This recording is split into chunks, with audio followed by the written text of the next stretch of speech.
Et il y a 4 ans,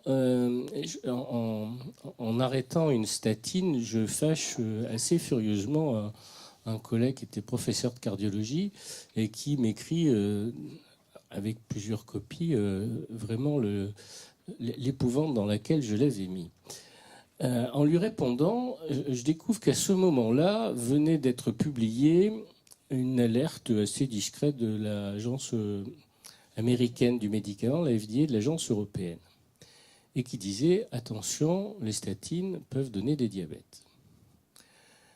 J'ai à ce moment-là, comme j'en accueille régulièrement des internes, et celui que j'ai à ce moment-là, qui est Frédéric Standbach, qui est un garçon qui est tout à fait exceptionnel, vous allez le voir, on se dit, tiens, c'est bizarre. Et en regardant dans notre patientèle, je commence à découvrir un premier cas.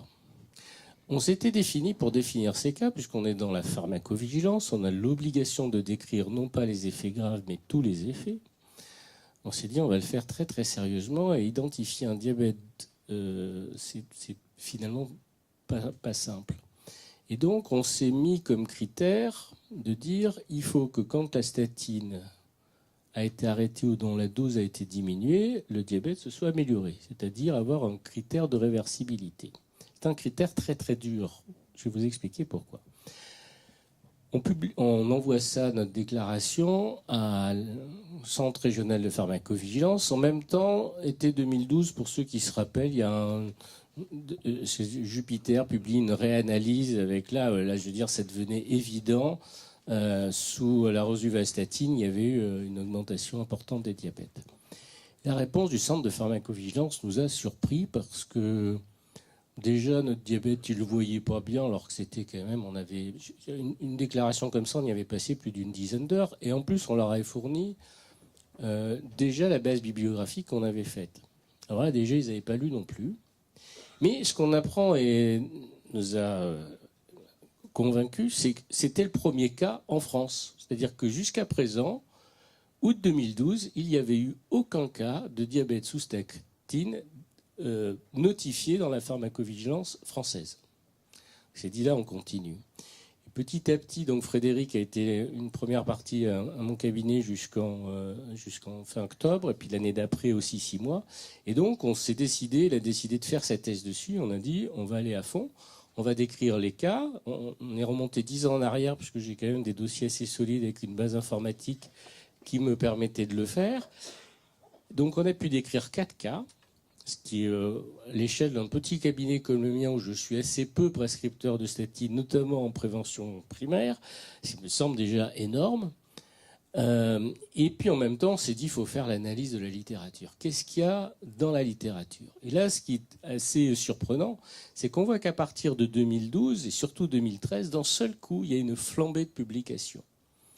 Une flambée, c'est-à-dire qu'on avait moins de 10 publications en 2012 et puis d'un seul coup, on est passé à beaucoup. Et à partir de 2013, on commence à voir apparaître les premiers résultats des études faites à partir des grosses bases d'assurance maladie des autres pays. C'est-à-dire qu'en même temps, on se dit, depuis l'alerte de l'agence américaine et de l'agence européenne, la majorité des pays industrialisés se sont dit, il faut qu'on sache dans nos bases de données quelle est l'incidence de cet effet secondaire. Et en France, rien. En France, on se trouvait à peu près tous les deux.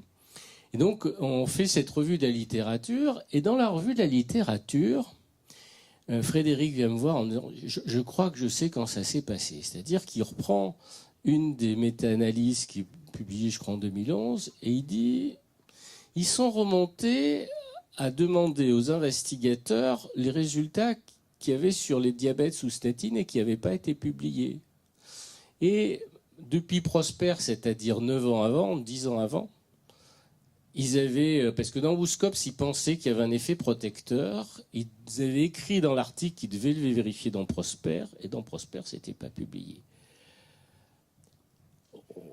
Je vais raconter un petit peu plus. Donc, on sait là que, je veux dire, il y a eu un truc, quoi. Enfin, ils pouvaient pas dire, on sait pas. Dans Prosper, ça apparaît clairement le risque. Eh ben, ils ont dit, on a vu, moi, l'interview qui n'a pas été diffusée par France 2, d'un des investigateurs a dit bah oui, on recherchait des événements cliniques et pas des troubles biologiques. Voilà, donc c'est leur explication 10 ans après. Donc on a continué notre histoire et puis en 2014 il va pour passer sa thèse et je lui dis écoute tu devrais essayer d'obtenir, on souhaitait voir ce qu'il y avait dans la base nationale de pharmacovigilance. Alors je vous rassure tout de suite, on n'a pas eu accès. Quand il s'est présenté au centre de pharmacovigilance, il y a eu on lui a expliqué que les notifications, on s'en foutait, que les publications, c'était pas bien important, puis que surtout, c'était embêtant, c'est qu'il travaillait avec moi, que ça allait encore foutre le bazar. Donc, c'est à peu près, je résume, mais c'est à peu près ça. Et j'ai dit, écoute, non.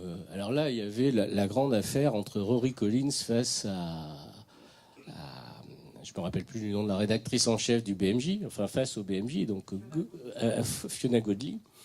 Donc, à ce moment-là, j'ai dit, écoute, si on veut, on s'était mis dans les objectifs de la thèse, faire changer les RCP. Parce que dans les RCP, à part la rosuvastatine, il n'y avait rien. C'était pareil. Donc on a repris sur la base de l'agence du médicament la totalité des RCP, c'est-à-dire les résumés des caractéristiques du produit, c'est-à-dire l'information pour les médecins, et la totalité des notices destinées qui sont dans les boîtes des médicaments des 260 produits, pour s'apercevoir qu'en 2014, 2 ans après l'alerte et 2 ans après la demande de l'agence européenne, c'est-à-dire l'agence européenne a dit aux firmes et aux agences, faites mettre à jour les notices d'information pour les patients et pour les médecins. Et bien 2 ans, presque 2 ans et demi après, c'était 1 fois sur 2. Alors j'ai dit dans la thèse, on met tout, parce que sinon on va encore, voilà. Et donc, on a fait ce travail, la thèse de Frédéric Standbach, que vous pouvez regarder, télécharger, que je vous ai un petit peu romancé pour faire ça. Donc, on a été jusqu'au bout, puisque en publiant cette thèse, on savait qu'on allait nous contester les notifications, nous disant peut-être ben que oui, peut-être ben que non. On allait nous dire oui, c'est écrit dans la littérature, mais bon, c'est un risque pas très élevé, etc. Par contre, le fait que l'information soit pas diffusée, là, c'était vraiment la responsabilité et des industriels et des régulateurs.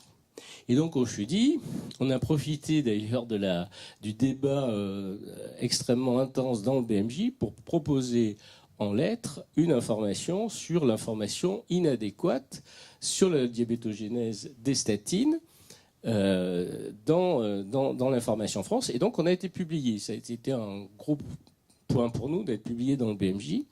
Et donc, on a pu après aller à l'agence du médicament, parce qu'on a été.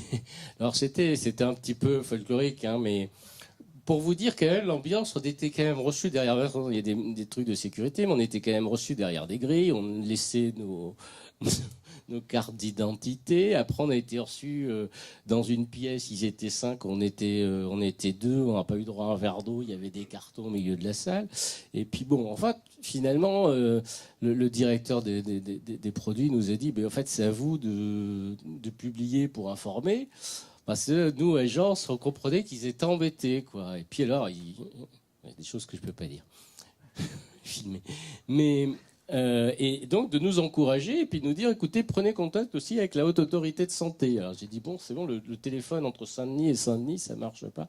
Il dit non, mais c'est mieux si c'est vous qui faites la démarche, ce qu'on a fait en écrivant au professeur Arousseau. Et donc, eh bien, en 5 mois, l'agence a réussi à obtenir, ils en étaient très fiers, d'avoir fait mettre la totalité des notices à jour.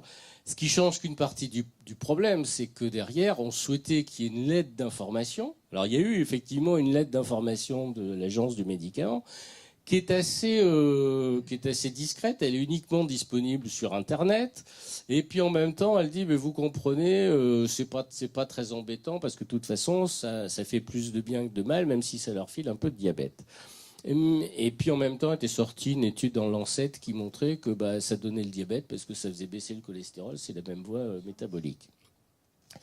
Donc voilà, mon témoignage était celui-là, c'est-à-dire que notre rôle à nous, c'est vraiment d'être très vigilant depuis la base, que notre rôle de décrire ces effets des médicaments, et puis ensuite d'aller jusqu'au bout, c'est-à-dire de publier, et d'aller discuter avec les régulateurs pour les amener à faire leur travail. Parce que le fond du problème, et ce qui était très atypique, c'est quand même que c'est des généralistes de base qui amènent les autorités à faire leur boulot. Hein, Alors, Catherine Hill avait publié dans Le Monde une tribune il n'y a pas longtemps où elle disait à propos de l'affaire de la Dépakine, les firmes se réfugient derrière les agences de santé, et les agences de santé se réfugient derrière les prescripteurs en disant vous comprenez, ils prescrivent. Il y a un cercle vicieux dont on est tous responsables, où il faut prendre les choses à bras le corps et voilà. Après, on a encore plein d'inconnus sur ce domaine-là.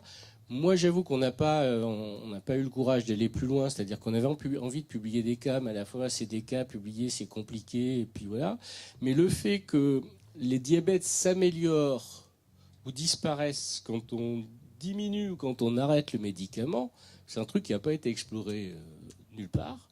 Et pour moi, il n'est pas neutre du tout.